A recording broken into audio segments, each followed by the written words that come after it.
আজকে আমাদের বেডরুমের ফাইনাল লুক দেখাবো। এত ভাঙচুর আর থাকবে না। আমার রুমের আগের টাইলস গুলো কেটে উঠিয়ে ফেলা হয়েছে, এখন হলো নতুন টাইল লাগানোর পালা। তবে এটা খুঁজতে গিয়ে আমার দুনিয়াদারি ঘুরে দেখা শেষ। ভাই রে ভাই, ঘর বাড়ি সাজানো যে কি কষ্ট। চেক করার জন্য টাইল ধাপ করে ফেলে দিয়ে আমাদেরকে দেখিয়েছিল। এদিকে আমি সেই বৃন্দাবনের মেয়ে, মনে করেন আজকে প্রথম দেখতেছি টাইল কিভাবে লাগানো হয়। আর ওইদিকে আমি তো টাইল হাতি দিচ্ছিলাম না, পড়ে গিয়ে যদি ভেঙে যায়।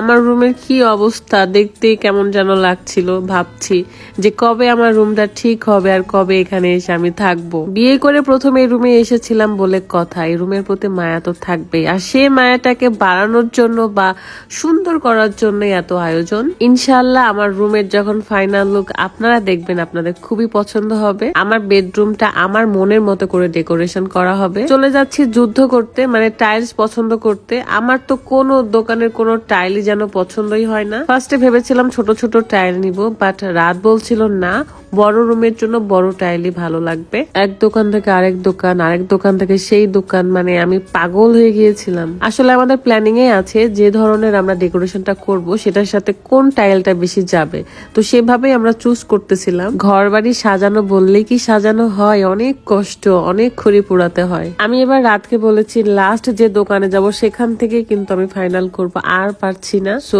কোন টাইলটা নিলাম এটা দেখানোর আগে চলেন দেখে আসি। যারা স্কিনকে গ্লাস স্কিন করতে চান তাদের জন্য আজকের এই ভিডিওটা। বয়স বাড়লেই কিন্তু কোলাজেন কমতে থাকে, আর এই ওসুফি সিরামের রয়েছে কোলাজেন, যা রেগুলার ব্যবহার করলে আপনার স্কিন দেখে মনে হবে আপনার বয়সটা অতটাও নয়। এই সিরামের সাথে ফ্রি থাকছে আবার সুদিং জেল। সুদিং জেল আমাদের স্কিনের জন্য অনেক বেশি ভালো। সো আমি এখন সিরামটা ভালো করে অ্যাপ্লাই করে নিচ্ছি। স্কিনের যা কালো দাগ সেগুলো দূর করবে, সাথে স্কিনকে হাইড্রেট রাখবে। সুদিং জেলও আপনারা যে কোনো সময় স্কিনে 10-20 মিনিটের মতো রেখে ধুয়ে ফেলতে পারবেন। স্কিনকে সুন্দর রাখতে চাইলে এই ওসুফি সিরামের সাথে ফ্রি সুদিং জেলটা নিয়ে ফেলুন। এটা নিতে হলে আপনাদেরকে ফ্যাশন বিউটি হ্যাক এই ফেসবুক পেজে নক করতে হবে। পেজটা ডেসক্রিপশনে দেওয়া আছে, চেক করে নেবেন। তো লাস্টে আসলাম এত বড় একটা টাইলস এর শোরুমে। এটা হলো রাজশাহী রানীবাজার টাইলস পট্টি। দোকানের নামটা ঠিক আমার মনে নেই। এখানে হিউজ কালেকশন ছিল। দেন রাতকে বললাম রাত এখান থেকে আমরা যে কোনো একটা কনফার্ম করেই বের হব, কারণ আর ভালো লাগছে না, অনেক কষ্ট হচ্ছিল। যাই হোক, আমরা নিতে চাচ্ছিলাম একটু গ্লেজি টাইপের, যাতে গ্লেজ দেয়। আবার মাঝে মাঝে এত সুন্দর সুন্দর ছিল যে ম্যাট কালারটাও ভালো লাগতেছিল। আমি তো ভয়ে টাইলস এর আশেপাশে থাকছি না, যেগুলো খোলা টাইলস ছিল। এদিকে আঙ্কেল পরীক্ষা করার জন্য পুরোটাই ধাপ করে ফেলে দিয়ে দেখাচ্ছিল যে টাইলস কখনো এত সহজে ভাঙে না। এটারও কারণ আছে, আমি অনেক খুঁতখুত করতেছিলাম যে টাইলস কি ভেঙে যাবে কিনা কোনো বাড়ি টাড়ি লাগলে, এই সেই। আমাদের ফাইনাল একটা পছন্দ হয়ে গেছে এবং আমরা অর্ডার করতে দিয়ে চলে এসেছি।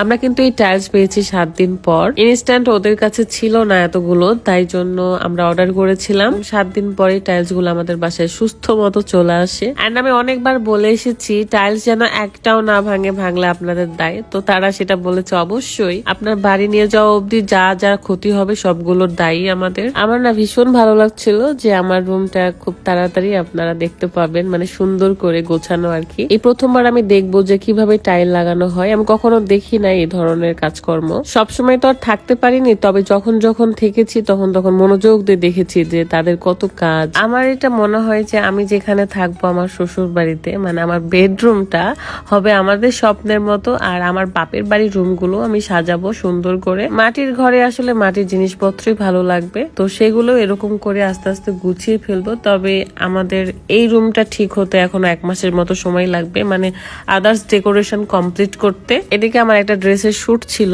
তাই সেই ড্রেসের শুট শেষ করে তাড়াহুড়ো করে দেখতে এসেছি যে কিভাবে তারা টাইলস গুলো লাগাই। আমি আস্তে আস্তে ভীষণ দেরি করেই ফেলেছি, কারণ অলরেডি অনেকগুলো লাগানো শেষ। এখানকার সব মানুষই আমাদের পরিচিত, কারণ যে দোকান থেকে বা যে আঙ্কেলের কাছ থেকে আমরা টাইল গুলো নিয়েছি, আমার শ্বশুর যখন এই বাড়িটা তৈরি করেছিল তখন এই বাড়ি যত টাইল সব ওখান থেকেই নেওয়া। বাট অনেক আগে যেহেতু বানাইছি, মনে করেন 10-12 বছর আগে, তো তখন ছোট ছোট টাইলই লাগিয়েছিল। এখন দুনিয়াদারি আপডেট হয়েছে এন্ড আমাদের রুমটা অতিরিক্ত ছোট ছিল, যেটা সত্যি কথা। তাই আমরা বেলকুনিটা ভেঙে রুমটা বড় করছি। ইনশাল্লাহ দোয়া করবেন যেন আমরা আমাদের মন মতো করে রুমটা তৈরি করতে পারি। জিনিসপত্রের যত দাম আল্লাহ জানে কেমনে কি করব।